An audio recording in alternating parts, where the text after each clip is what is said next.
اب Soviet union کے اندر جو پرابلمس جو ہم سمجھتے ہیں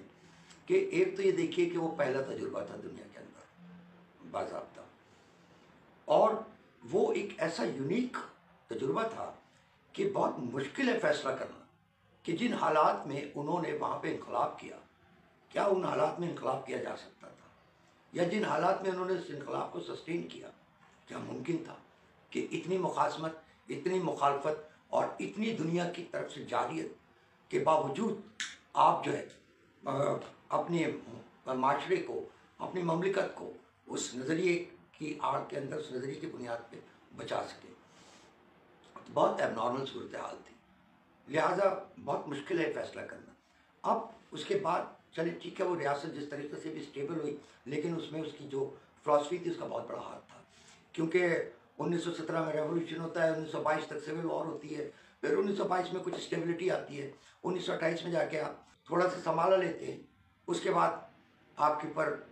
پابندیاں لگی ہوئی ہیں، آپ کا بائیکاٹ کیا ہوا ہے انٹرنیشنلی، اور آپ کو کوئی ہیلپ آؤٹ کرنے کو تیار نہیں ہے، تو آپ نے اپنے بلبوتے پہ یہ ساری چیزیں کرنی ہیں اور آپ نے کی۔ اس کے بعد پھر آپ دیکھیں تو پہلے جو فرسٹ ورلڈ وار تھی اس کی تباہیاں باقی تھیں، اور آپ سمجھ نہیں پاتے تو سیکنڈ ورلڈ وار شروع ہو جاتی ہے، اور وہ سیکنڈ ورلڈ وار آپ کی بارڈر پہ لڑی جاتی ہے، 5 میں سے 4 سال آپ کے بارڈر پہ، اور 5 کروڑ لوگ مرتے ہیں جس میں 2.5 کروڑ لوگ آپ کے مر جاتے ہیں۔ اب یہ دیکھیے بہت بڑا چیلنج ہے، شاید امریکہ نے اپنی زندگی میں اتنا بڑا چیلنج کا سامنا نہیں کیا ہوگا، جارج سوبر پاور ہے جس کو آج 300-250 سال ہو گئے، شاید انہوں نے اس چیلنج کا سامنا نہیں کیا ہوگا۔ یورپ کے کسی اور ملک نے، میں نہیں سمجھتا کہ اس طرح کے چیلنج کا سامنا کیا ہو، کیونکہ آپ فرانس پہ قبضہ ہو گیا تھا، سوویت یونین پہ قبضہ نہیں ہوا تھا، لیکن اس کی بہت سارے علاقوں پر قبضہ ہوا، لیکن وہ زندہ رہا اور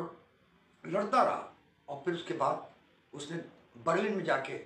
ان سے ہتھیار ڈلوائے۔ تو یہ ساری جو اس ایک کمزور ملک کے اندر جو طاقت آئی مقابلہ کرنے کی، جو استعداد، اس کی کیپیسٹی بڑی ساری، یہ کہاں سے آئی تھی؟ یہ وہاں کی پارٹی تھی، ان کی سوچ و فکر تھی، ان کا ایک نظریہ تھا جس کے تحت انہوں نے کیا۔